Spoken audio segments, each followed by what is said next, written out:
Today I want to explain what the difference is between autism and ADHD. Since autism and ADHD have many overlapping traits, I think it can be difficult to know which condition you might have or whether you might have both, especially since the two conditions frequently co-occur. Apparently, ADHD is present in 30 to 80% of autistic people, and autism presents in 20 to 50% of ADHDers.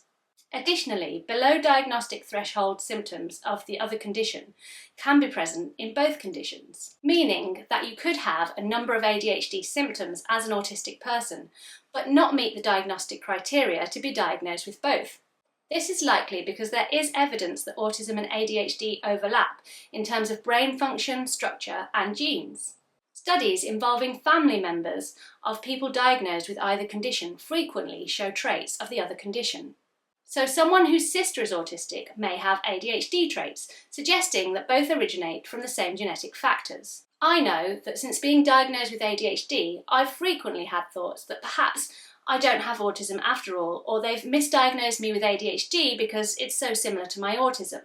I needed to understand the distinction between the two in order to process and embrace my dual diagnosis. In fact, up until 2013, in the DSM, the two conditions were considered mutually exclusive, meaning that it wasn't possible to be diagnosed with both. Now it is possible, but for those of us exploring our potential neurodivergence and figuring out our brain type and how best to work with that brain type, it can be really hard to distinguish between the two. It would actually be awesome if all types of neurodivergence were considered as part of one assessment, since dyspraxia and dyslexia also frequently co-occur with autism and ADHD. But for now, you have to ask to be assessed for one at a time. Before I get into this topic, I'd just like to clarify that I am not a medical professional.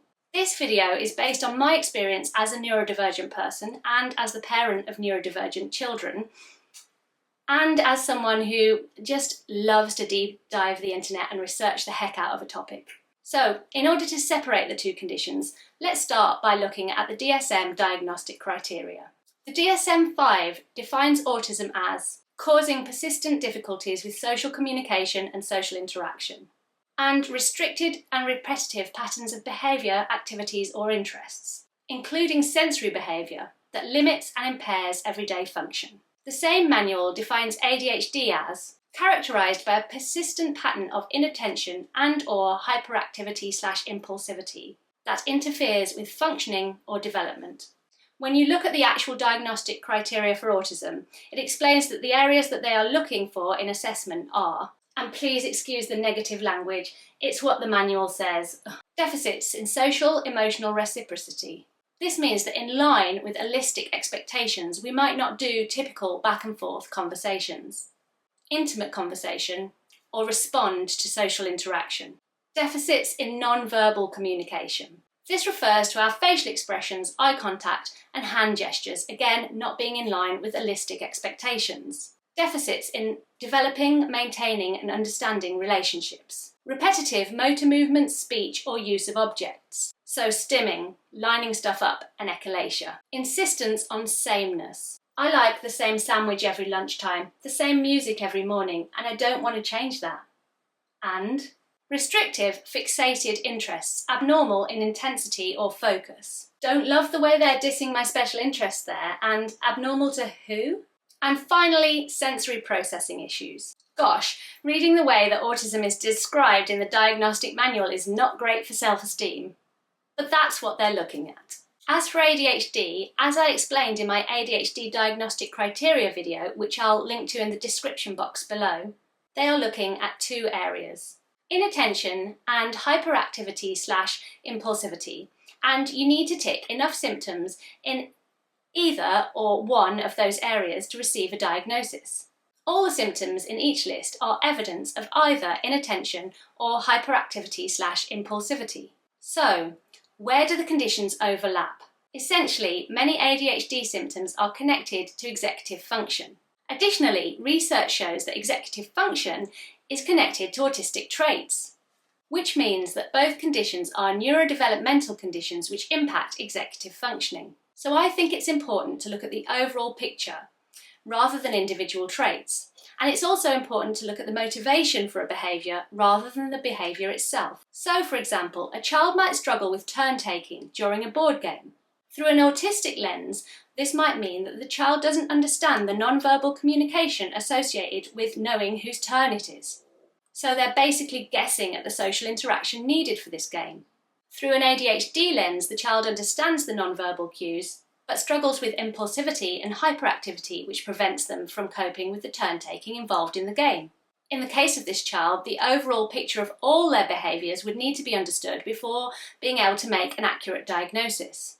Another behaviour present in both conditions is meltdowns, but again, they come for different reasons. Autistic people melt down because we are overloaded and overwhelmed by the world because of our sensory needs. The meltdown comes at the end of a build-up of things, perhaps a crowded room, followed by an unexpected interruption, an unexpected phone call, and then the final straw leads to the meltdown. It is a dysregulated central nervous system that is causing the meltdown. ADHD is meltdown because our executive functioning difficulties impact our emotional regulation. Emotional regulation is a function of executive functioning. Issues with executive functioning means that ADHDers are very overwhelmed by our emotions. When we feel an emotion, it fills us right up to the top. In addition, because of executive functioning difficulties, we have a hard time with working memory. This means that when we're filled with an emotion, it's hard for us to remember that we ever didn't feel this way, and that we likely won't feel this way again in the future. We are hit hard with an emotion, with no sense that this will end, or that we ever won't feel like this. And then we melt down. I actually experience meltdowns for both of these reasons, sometimes separately, sometimes at the same time, and that can be really hard to live through. As you can see, these things need experience and knowledge of both conditions and the person being assessed, in order to be able to distinguish between the two when you're looking at overlapping traits. However, it is possible to find traits specific to ADHD and specific to autism, so I thought it might be useful to share those now. Let's start with ADHD. Here are some traits associated with ADHD and not with autism. Being easily distracted and frequently jumping from one task to another, or quickly growing bored with tasks and difficulty concentrating, talking continually and blurting things out, hyperactivity, trouble sitting still, interrupting conversations or activities, wanting variety, not sameness, regular daydreaming, risk-taking behaviour and impatience. And here are some traits associated with autism but not ADHD. Repetitive movement, avoiding eye contact, and differences with other non-verbal communication. Different speech or language traits to allistic people, such as lack of inflection and trouble controlling volume and pitch. Difficulty understanding sarcasm, similes and metaphors. Empathy that is experienced and expressed differently to allistic people. Inflexibility around routines and difficulty with change. Sensory issues and delayed developmental milestones. As someone with autism and ADHD, looking at those two lists, I can see where I have traits of both conditions. Enough traits to fulfill the diagnostic criteria for both. But where and how my autism and ADHD interact is my current fascination. Having spent 5 years researching and testing how to live a happy, fulfilling life as an autistic woman, this new information that ADHD is a factor is incredibly helpful. I have learnt that I need sameness with small changes to make my ADHD happy. That I am more easily socially burnt out because my ADHD doesn't allow me to stand back when needed, or stay quiet and let others take the social load.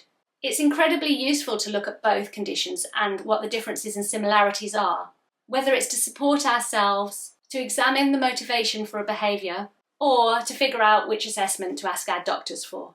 I hope you found this video helpful. If you did, please click the like button and perhaps consider subscribing to my channel for more content like this. Spending my time deep diving the internet to pull together videos like this, scripting, filming and editing, it's all time consuming and it's essentially my job. So if you'd like me to be able to keep doing this job and perhaps even hire some help with it, then I'd really appreciate it if you'd consider joining my members club. It costs $4.99 a month and I make an exclusive video every month as a thank you for my members. Plus we have a really lovely private Discord server where members can hang out and support each other. Thanks for watching. Goodbye.